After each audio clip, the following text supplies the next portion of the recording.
আজকের যাত্রাপালা 7 টাকার সন্তান। রচনা ভৈরবনাথ গঙ্গোপাধ্যায়, নির্দেশনায় এবং অভিনয়ে ইন্দ্রনাথ দ্বিবেদী। মঞ্চস্থ করতে চলেছি এক অশ্ব সজল সামাজিক যাত্রাপালা 7 টাকার সন্তান। আমি নাগিনীর মতো আমার স্বামী বুকে প্রতি হিংসার ছবল মারবো। কেন পারবো না? কেন পারবো? এই সংসারে এই শক্তি সকলের কাছে বঞ্চনা ছাড়া কি পেয়েছি? পাবে পাবে দিদি, পাবে। আমার কথা মতো চললে তুমি অনেক কিছু পাবে। পাবো? সত্যি বলছিস? আমাকে নিয়ে পরে খেলা করবি না তো? ও দিদি, তুমি ও কথা বলছো কেন? তোমাকে নিয়ে আমি খেলা করতে পারি বলো? পারিস না তো? হ্যাঁ, পারি না। সমস্ত গয়না আমার গায়ে পরিয়ে দিবি কেন? আরে সে কি, তোমার সাথে বললাম না বাবা এই গহনাগুলো তোমাকে উপহার দিয়েছে। সত্যি বলছিস? নাকি তো সব মিটে গেলে আবার কেড়ে নিবি? কেড়ে নেবো কেন দিদি? তবে একটা কথা, তোমার দেও বা অন্য কেউ জিজ্ঞেস করলে বলবে এই গয়নাগুলো তুমি তোমার টাকায় আমাকে দিয়ে কিনেছো। হ্যাঁ, কিন্তু আমার সাথে জীবনে আমাকে একটা টাকা দাও। তবু তোমাকে মিথ্যে কথা বলতে হবে। মিথ্যে কথা বলতে হবে যে তুমি বলবে যে এই গয়না কেনার টাকা তোমাকে দাদা দিয়েছে, বাবা তোমাকে গয়না উপহার দিয়েছে। শুনো না, আমার বড় আবার খুব রাগ করবে জানো দিদি। তাই শোনো না, তোমাকে ভালোবাসতে গিয়ে আমি তো আমার স্বামীর ভালোবাসা হারাতে পারি না। একটুখানি মিথ্যে কথা বললে সমস্ত গয়না আমার হয়ে যাবে। ছিল এরকম গয়না পড়ার। হ্যাঁ, মিথ্যে কথা বলবো। আমি সকলের সামনে মিথ্যা কথা বলবো, কারণ এত গয়না কেনার টাকা আমার স্বামীর নেই। তুমি ঠিক বলেছো বৌদি, যার টাকা নেই তাকে যুগে কেউ মানে না। তোমার যুক্তি আমি মানি না দিব্যেন্দু। মানতে হবে বাবা, তার জ্বলন্ত প্রমাণ তো আপনি নিজে। আমি? হ্যাঁ, আপনি যখন টাকা রোজগার করতেন তখন এ বাড়িতে আপনার একটা স্পেশাল সম্মান ছিল। কেন এখন কি আমার সে সম্মান নেই? না, নেই। এখন একটা কইতে কিনতে হলেও আপনাকে মায়ের কাছে হাত পাততে হবে। ওরে অধিকারী শিব চিরকাল অন্য চেয়েই খেয়ে এসেছে। ওই পুরনো বোধ আপনি ত্যাগ করুন বাবা। আমি আমার রোজগার করা টাকা আপনাকে দিচ্ছি। আপনি এই 1000 টাকা রাখুন। 1000 টাকা? হ্যাঁ বাবা, এই টাকা আপনার ইচ্ছে মতো খরচ করবে, যা ইচ্ছে কিনবে। মাকে, বড়দাকে, মেজদাকে কাউকে পয়সা দিতে হবে না। কিন্তু এতগুলো টাকা আমি রাখবো কোথায়? তোমরা একটা কাজ করো, আর টাকা রাখবার জন্য নয়, আমাকে মজবুত দেখে একটা বাক্স এনে দাও। তাহলে আপনার মেজো বাবার জন্য কিনে নিয়ে আসা এই সুটকেসটা আপনি রাখুন বাবা। হ্যাঁ, এটা আমার টাকা রাখবার বাক্স। হ্যাঁ, আর সেই সঙ্গে আপনাকে দেওয়া আমার এই 500 টাকা।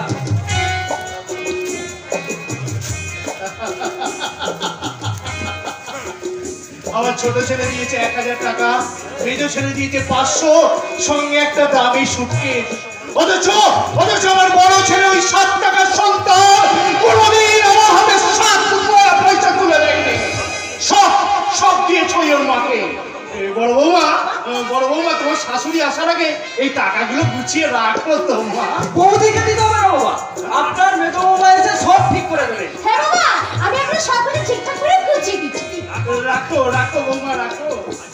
আচ্ছা, যত্ন করে রাখো। আচ্ছা, তোমরা কেউ বলতে পারবে একই বড় বৌমা, তুমি কত গয়না করেছো?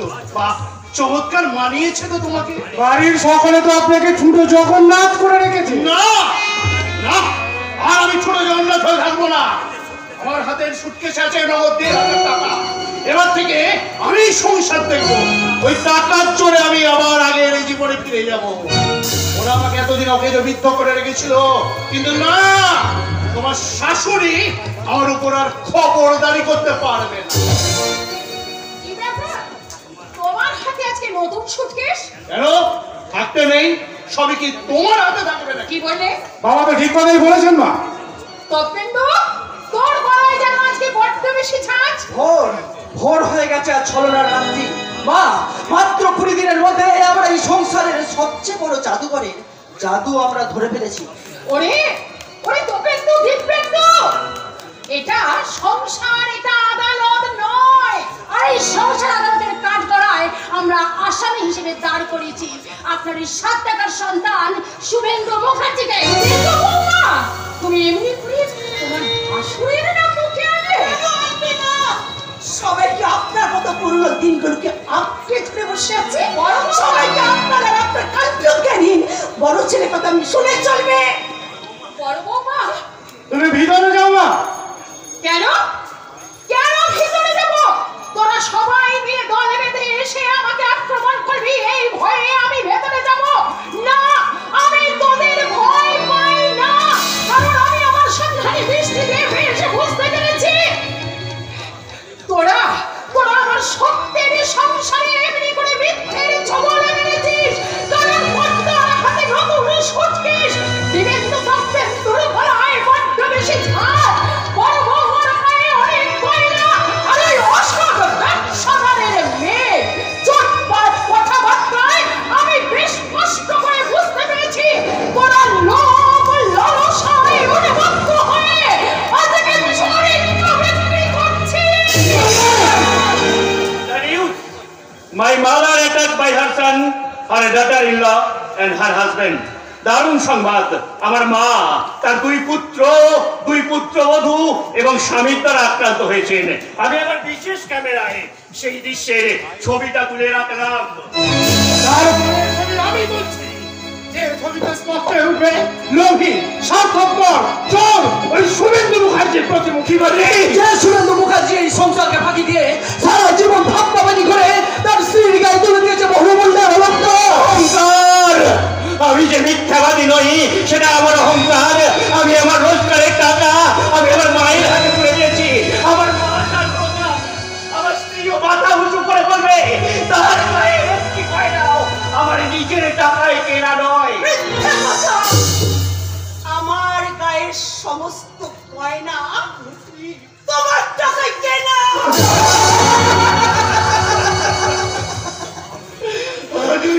সমাজ বিজ্ঞানের অনিবার্য কারণে পার্বতী তার স্বামী শিবের বিরুদ্ধে মিথ্যা সাক্ষী দিল। মা বলবি তো আমরা যে তোমার সব চালাকি ধরে ফেলবো। মা তোমার ওই 7,000 টাকার সন্ধান তো পেন্দু কি বলছে শোনো। এটা তো ঠিক কথাই বলেছে। 8,000কে সমর্থন করছে তোমার 7 লক্ষ টাকার স্বপ্ন দেখা সন্তান ওই দিব্যেন্দু। বলুক বাবা, বলতে দিন, বলতে দে। বাবা আপনি কিছু বলবেন না।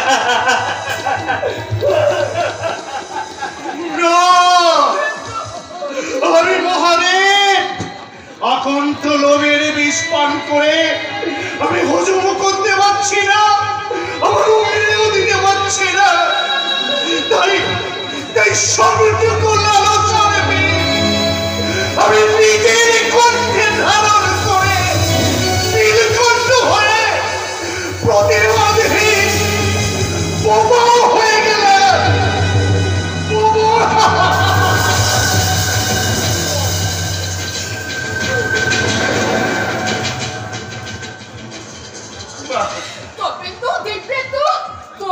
না না, ওই মুখোশ পরা শয়তানটাকে আর আমরা ভক্তির সিংহাসনে বসিয়ে সম্মানের ফুল জল দিয়ে পুজো করতে পারবো না। চল চচ্চর প্রবঞ্চককে আমরা ঘৃণা রাস্তা ঘুরে ছুঁড়ে ফেলে দেবো। মুখ দেখলেও ঘৃণা। আমি আত্মগোপন করি, তুমি পরিত্রাণ পাবে না দাদা। আমাদের বিশ্বাসের যে ফলা তুমি তছরূপ করেছো তার পাই টু পাই হিসেব আমাদের চাই। তাই বলছি তুমি ভুলে যেও না আমার পেশা হচ্ছে চোর, ডাকাত, ঠকবাজদের সাইজটা করা। বাবা গো, আমিও তো মানুষ না, আমারও তো একটা সত্যের সীমা আছে।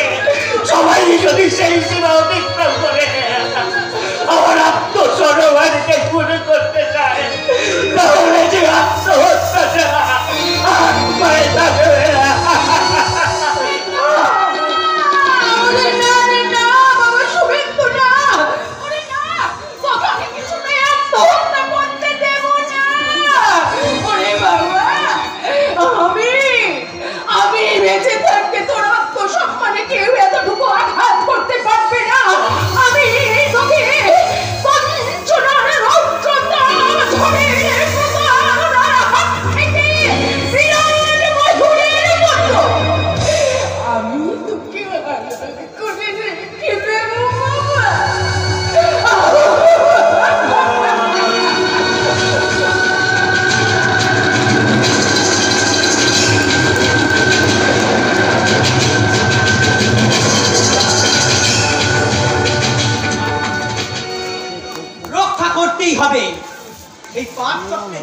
থাবা থেকে দোপাটিকে আমাকে রক্ষা করতেই হবে। সিনেমায় নায়িকা হয়ে দোপাটি গোছা গোছা টাকা ইনকাম করছে বলে দাদা বৌদি ওর খুব খাতির করছে, কিন্তু ওর মুখ দেখতেও আমার ঘেন্না হচ্ছে। ওর রোজগারের টাকায় আমার খেতে প্রবৃত্তি হচ্ছে না। না না, দোপাটিকে বোধহয় বাঁচানো যাবে না। ও হৃদয় থেকে উচ্ছ্বাসার পোকায় কেটে টুকরো টুকরো করে একেবারে ছাঁচড়া করে দিয়েছে। জয়ন্তদা তুমি? হ্যাঁ, আমি অনেক চেষ্টা করেছিলাম, কিন্তু যে কুকুর একবার নোংরা খাবারের স্বাদ পেয়েছে, শত চেষ্টা করলেও তাকে ওই নোংরা পথ থেকে ফেরানো যাবে না। তাই বলে কি আমরা তাকে ফেরাবার কোনোই চেষ্টা করবো না জয়ন্তদা? সেই চেষ্টাও আমি করেছিলাম নীতিশ। সেই প্রথম দিন কলকাতা থেকে ফিরে ও আমাকে সবই বলেছিল। আমিও বাস্তবকে উপলব্ধি করে তাকে ক্ষমাও করে দিয়েছিলাম। বলেছিলাম, তুমি চিন্তা করো না দোপাটি, আমরা এই যুগের ছেলে মেয়ে। ভালোবাসা হলো আমাদের কাছে আগামী দিনের চেতনার সেতু। সামান্য কারণে সে সেতু তুমি ভেঙে যেতে দিও না। তুমি ফিল্মের চাকরিটা ছেড়ে দাও। সে তো চাকরি ছাড়তেও চেয়েছিল, তবে পুলিশের চাকরি পেয়েছে শুনে সে খুশিতে আনন্দে মেতে উঠেছিল। কিন্তু আমার এই অর্থ বিশ্বাস দাদা আবার তাকে জোর করে ঠেলে দিয়েছে ওই নোংরা পথে। আচ্ছা নীতিশ, তুমি তো দোপাটির দাদা, তুমি ওকে আটকাতে পারছো না। কি করে পারবো জয়ন্তদা, কি করে পারবো? এই বেকারত্বের অ্যানিমিয়া যে আমার সমস্ত ক্ষমতাটাকে কেড়ে নিয়েছে। কিন্তু আমি তো বেকার নই, পুলিশের এএসআই পোস্টে চাকরি পেয়েছি। ইচ্ছা করলে দোপাটিকে আমি ভুলে যেতে পারো জানতো। জগদীশ দা, দোকানের ঘর বাঁধার মতো অখণ্ড অবসর কোথা? আরে তার হাতে এখন কত ছবির অফার।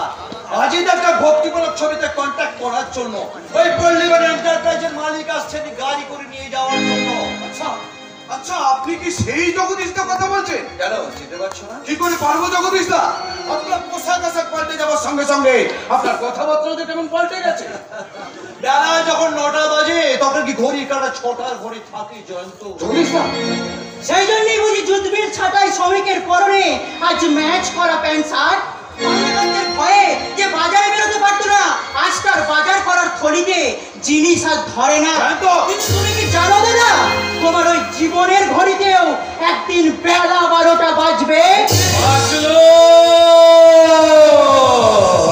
বাবু, ঢং ঢং ঢং করে জেলখানার ঘড়িতে রাত 12টা বাজলো।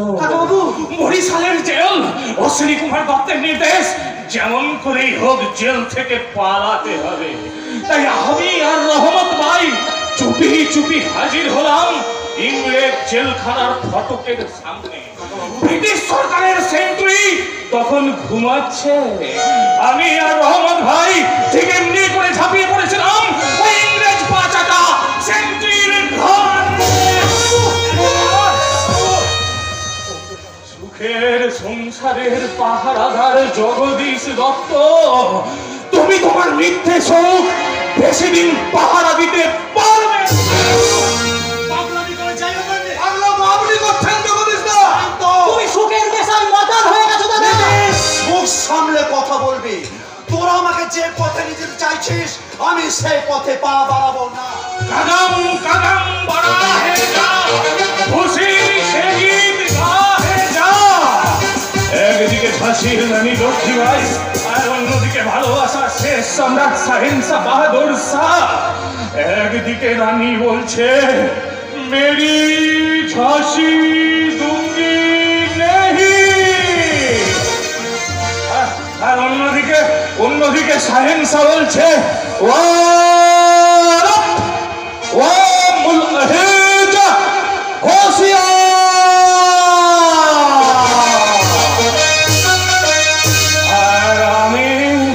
সিপাহী বিদ্রোহের প্রথম সিপাহী, ব্রিটিশের রাইফেল ব্রিটিশের বুকে চেপে ধরে ফায়ার করে চলেছি।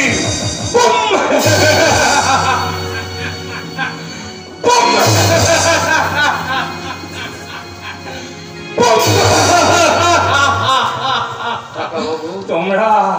তোমরা সবাই সুখ স্বপ্নের লালকেল্লা সামলা। আমি আমার একমাত্র ভাইজি দোপাটিকে লাল বেনারসি পরিয়ে বিয়ের পিড়িতে বসাবো। আমি কিছুতেই বিয়ের পিড়িতে বসতে দেবো না। আর আপনি তাকে বিয়ের লোক দেখাবেন না। কারণ সে বিয়ে করলে আমার গাড়ি হবে না, সে শ্বশুর বাড়ি চলে গেলে আমার বাড়ি হবে না, আমার স্বপ্ন মরে যাবে। তোমার স্বপ্নকে বাঁচাতে আমি কাকা বাবুর স্বপ্ন আর দোপাটির ভালোবাসাকে কিছুতেই মরে যেতে দেব না, কিছুতেই না। আমি দোপাটির সাথে নিজের জীবনের মানেটা পাল্টে ফেলতে চাই। আমি নিম্ন মধ্যবিত্ত থেকে গরিব হয়ে গেছি, তাই দোপাটিকে হারিয়ে আমি সর্বশান্ত হতে চাই না। তাই তোমাদের শুভেচ্ছাটাকে এই মাটিতে ফেলে আমি তার উপর সুখে ইমারত তৈরি করতে চাই। আমি দরিদ্র নিম্ন মধ্যবিত্তের কল্পনার ব্যারিকেড ভেঙে এই ভালোবাসার মাটিতে সংগ্রামের নিশা অনুরাতে চাই। আমি অন্ধকার থেকে প্রাচীন বোধ ও নতুন পথকে বিশ্বাসের সীমানায় ফিরিয়ে আনতে চাই। আমি পুরনো পচাবন গাদ্দার করে নতুন পথ অসংখ্য রুগ্ন দুস্থ ভালোবাসার মাইলস্টোন টেনে উপড়ে ফেলে আধুনিক যৌবনের বিজ্ঞাপন হতে চাই। আমি পশ্চিমবঙ্গের রাজধানী কলকাতা মহানগরীর মনুমেন্ট। আমার নিচে জমা হয় বিভিন্ন রাজনৈতিক দলের মিটিং মিছিল। সব দলের নেতারাই মঞ্চে উঠে এই জনগণের কল্যাণের প্রতিশ্রুতি দেন। তারা কথা দেন কিন্তু তারা কথা রাখেন না। তাই তাই লজ্জায় ঘৃণায় আমি নিজেকে ভেঙে করিয়ে একটা ধ্বংসস্তূপে পরিণত হলাম। অসুস্থ করেছে, তুমি একটু দেখো তো পাটি। আমার সবাই কোথায়? আমাকে কলকাতা নিয়ে যাওয়ার জন্য এক্ষুনি পল্লীবাড়ি এন্টারপ্রাইজের মালিক আসবেন। আসবে নয়, এসে গেছি মিস দোপাটি। টাকা টাকা আরে পল্লীবাণী এন্টারপ্রাইজের ভক্তিমূলক ছবির নায়িকার সঙ্গে চুক্তি করতে আসবো, আর টাকা নিয়ে আসবো না। এই নাও, এতে 25,000 টাকা আছে। জয় গুরু। জয় গুরু। দাদা, তুমি এই টাকার বান্ডিলটা আলমারিতে রেখে জয়গুরু রেস্টুরেন্ট থেকে মাংসের কাটলেট আর ফিশ ফ্রাই ভাজি নিয়ে এসো। আরে বোন, যাচ্ছি যাচ্ছি, আমি এক্ষুনি যাচ্ছি। আমি নিজে দাঁড়িয়ে থেকে গরম গরম ফিশ ফ্রাই আর কাটলেট ভাজি নিয়ে আমি এক্ষুনি আসছি। আরে যাও যাও, আমি মাংসের কাটলেট খেতে ভীষণ ভালোবাসি। কতটা আপনি ভুল বললেন মিস্টার গোস্বামী। ভুল বললাম? আপনি কাটলেটের থেকেও মাংস খেতে বেশি পছন্দ করেন। জয় গুরু, জয় গুরু, জয় দোপাটি। না না না না দোপাটি, ওই পুরনো বস্তা পচা দোপাটি নামটা বাদ দিয়ে আজ থেকে তোমার নতুন নাম রাখলাম, কি বলতো, মিস সিলসিলা। জয় গুরু, এনজয় গুরু। একটা গান হবে তো? গান গান গান গান গান 1942 সাল সারা ভারত জুড়ে উত্তাল হয়েছে ভারত ছাড়ো আন্দোলন। স্বাধীনতা পিপাসু অসংখ্য জনগণ গ্রামে গঞ্জে শহরে নগরে সভার পর সভা করে চলেছে স্বাধীনতা পিপাসু এই অসংখ্য জনগণকে জানাতে কবি গান লিখলেন। বলো বলো বলো সবে শত বিনা বেদুরবে আলো তারার জগৎ সভায় কৃষ্ণ আসলো রবে। বলো বলো বলো সবে বলো বলো বলো সবে। সিলসিলা। একটু একটু করে নামে সুযোগ ছিল না ধরো না দুহাত। একটু একটু করে নামে সুযোগ ছিল না ধরো না দুহাত। একটু একটু করে নামে দোপাটি। এমন দেশটি কোথাও খুঁজে পাবে না গো তুমি। রানী সে আমার জন্মভূমি, সে আমার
নজর দিই না। আর কার জন্য তার পিছনে ঘুরিস? মালিকের জন্য। মালিক? হ্যাঁ, আমাদের মালিক গণপতি গোস্বামী দ্রৌপদী দত্তকে চাই।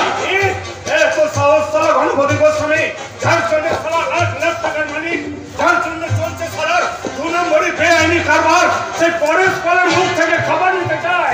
আমি সব কথা বলে দেবো পুলিশকে। লাভ হবে না, পরেশ কোনো লাভ হবে না। মেয়েটাকে টপ করে ওই দুটো ব্যারিস্টার তো পন্ডুবাবুকে গেছে। পুলিশ অফিসার দীপেন্দু বাবুকে ওই সুন্দরী লোপা চোপা দেখাচ্ছে চোপা। একটা মেয়েকে দিয়ে ওই গণপতি গোস্বামী আইন এবং শাসন দুটোকেই পকেটে পড়েছে। কিন্তু বাপেরও বাপ ঠাকুর দাদা আছে, যেখানে খবর দিলে ওই সালা গণপতি গোস্বামী একেবারে পথের ভিখারি হয়ে যাবে, আমি সেখানেই বলবো। আরে কি বলবি না তুই, কি বলবি? এই পাঁচ চক্রের কতটুকু খবর তুই জানিস? কতটুকু জানি? আমি সব জানি, সব। হ্যাঁ, আজকের এই গোস্বামী ভবন ছিল ব্যবসাদার দিবাকর মানুষের বাড়ি। তার একমাত্র সুন্দরী মেয়ে প্রতিমাকে বিয়ে করে ওই রংপট্ট জামাই হয়ে এলো। শ্বশুরের বিশাল সম্পত্তির লোক সামলাতে না পেরে ওই সালা তাকে মার্ডার করালো। নিজে হাতে মার্ডার করলো? না, আমাকে দিয়ে, এই পরেশ পালকে দিয়ে। একদিন নিশ্চিন্তে ঘুমোচ্ছিল ব্যবসাদার দিবাকর মানুষে, আমি এসে এই বন্দুকের নলটা ওর মুখে চেপে ধরে তারপর 3টে গুলি করেছিল। বন্দুকের আওয়াজ শুনে ছুটে এলো ওই গণপতির বউ। আমি ওই চাকরটাকে তুমি তাকে গলার টিপে মারলাম। তারপর আমার মাথায় খবর ঘুরছে, আমি ওকে গলা টিপে মারতে যাচ্ছিলাম। জানোয়ার তুমি গণপতি গোস্বামী বলেছিল ওকে মেরো না করে। ব্যাংকের টাকা, ইন্স্যুরেন্সের টাকা, শেয়ার মার্কেটের টাকা সব ওই পিচ্চিহারা নাবালক বাদকে দিয়ে আদায় করে নিতে হবে। আপনি বলিনি জানোয়ারটা আমার উপর অনেক অত্যাচার করেছে, তবু সেদিনের একটা কথা আমি ভুলিনি, আর একটা কাগজেও আমি সই করিনি। তোমরা জানো ওই শয়তান গণপতি গোস্বামী আমাকে কেন পাগল সাজিয়ে রেখেছে? কেন? পাগলের কথা কেউ বিশ্বাস করবে না বলে। আপনি এখান থেকে পালিয়ে যাচ্ছেন না কেন? পালিয়ে গিয়ে লুকোবো কোথায়? ওই শয়তান জানো আর গণপতি গোস্বামীর যে সব জায়গায় হাত আছে, পালাতে চেষ্টা করলেই আমাকে মেরে ফেলবে। এখানে থাকলে মারবে না। কেন মারবে না বলো দেখি? সৈদাতা সই, আরে আমার সই না হলে যে কোনো টাকাই উঠবে না। তোমরা আমার কাছে সরে এসো। তোমাদের আগে একটা দামি কথা বলে রাখি। শোনো, আমার একমাত্র ভাগ্নি ওই কাল নাগিনী লোপাকে যেন তোমরা বিশ্বাস করো না। ওটা একটা লম্পট বাপের লম্পট মেয়ে। স্বামীকেও নাচাচ্ছে, আমার দেওরকেও নাচাচ্ছে। এবার হয়তো কোনোদিন সাংবাদিক শুভেন্দু বাবুকেও নাচাবে। আর একটা কথা, আচ্ছা তোমরা কি বলতে পারবে আমাকে পাগল করে দেওয়ার জন্য শুভেন্দু বাবুর সম্বন্ধী সেই ফেল করা ডাক্তার পবিত্রকে নাকি আজ এখানে আসতে বলেছে? হ্যাঁ, আপনি ঠিকই শুনেছেন। উনি এসে আপনাকে ইনজেকশন করবে। সাবধানে থাকবে। কি করে সাবধানে থাকবো? আগে ডাক্তার যখন আমাকে ইনজেকশন দিয়ে গিয়েছিল, অমনি দেখি হাজার কাঁকড়া বিছা আমার দিকে নেমে আসছে। আমার অঙ্গ প্রত্যঙ্গটা আস্তে কেটে যাচ্ছে। আমার মাথাটা ঝিমঝিম করছে। আমি চিৎকার করে বলেছিলাম, বাবা আমাকে বাঁচাও, মা আমাকে বাঁচাও, আমাকে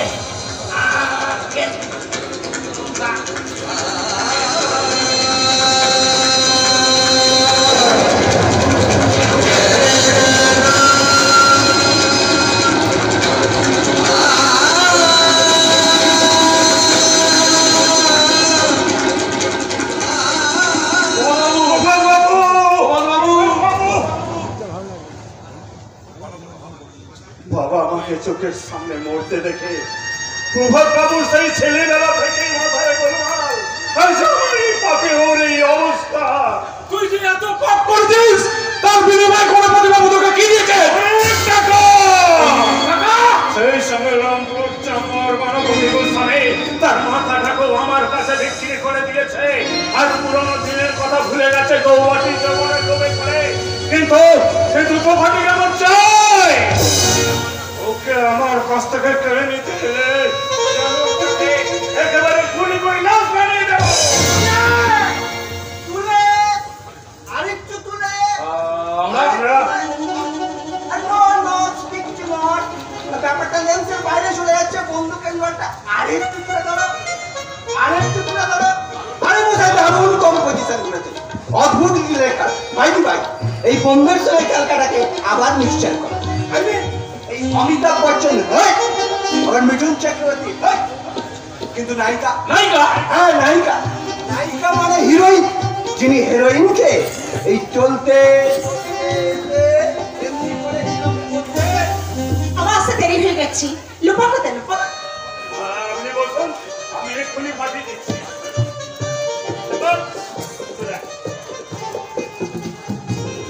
আপনি কি ঠান্ডা না গরম? আগে হ্যাঁ, ঠান্ডা। আপনি ডাইরেক্টর সাহেব। আমি করো রিয়ারা জলদি এখানে একটা ঠান্ডা আর একটা গরম পাঠিয়ে দাও।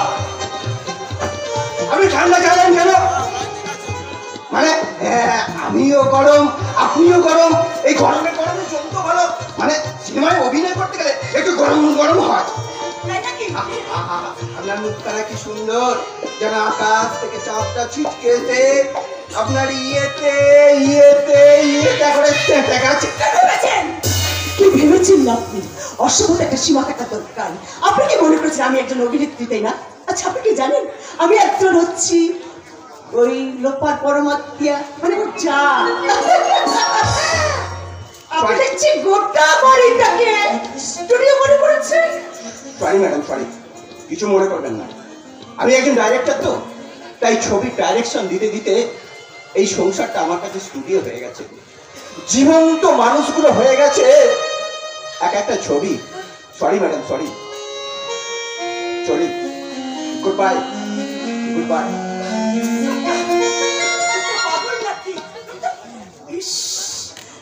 ড্রয়িং রুমটা কি দারুণ সাজানো, আমাদের সাততলা বাড়িটা একটা স্বাদ কালার টিভি হিসেবে বিষয় কত কি ডিস্টার্ব ওয়াল পুরো মেচে সুখ সুখ চারিদিকে সুখ সুখ আর সুখ।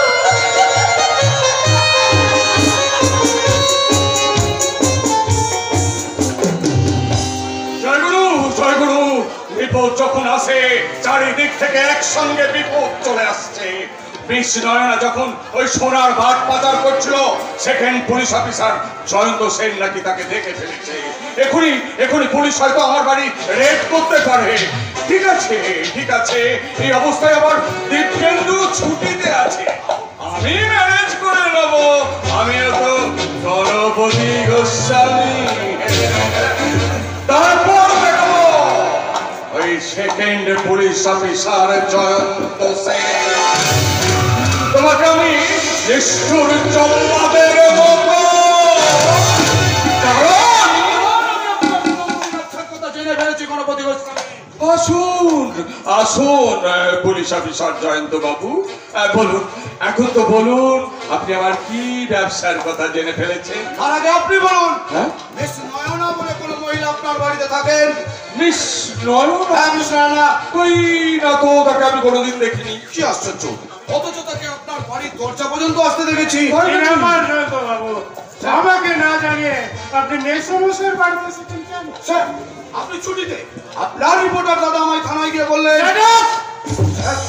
একটা রিপোর্টারের কথায় আমরা চলবো, এই কথা আপনি ভাবলেন কি করে? পুলিশের কাছে নতুন এসেছেন, মনে রাখবেন আমরা এখন এই জনগণের সেবক নই, এই জনগণই আমাদের সেবক।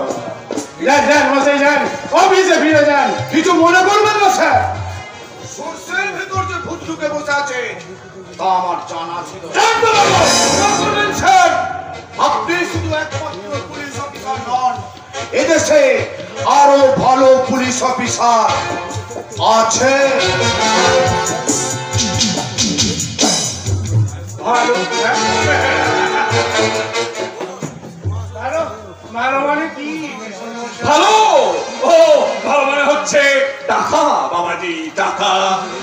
তাই অনেক টাকা অর্জন করতে গেলে চাই অনেক অনেক সুযোগ, সুখ, শান্তি, ভালোবাসা।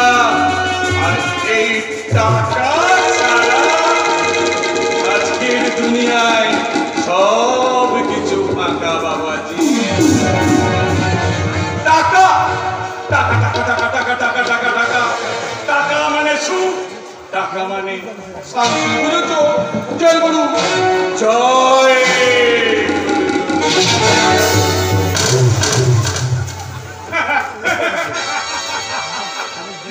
এই পয়সাকে পরমেশ্বর মনে করে আমি অগ্রগতির পথে এগিয়ে।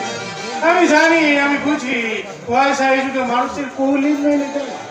তাই এই পয়সা দিয়ে আমি সুখ, শান্তি আর ভবিষ্যৎ কিনব।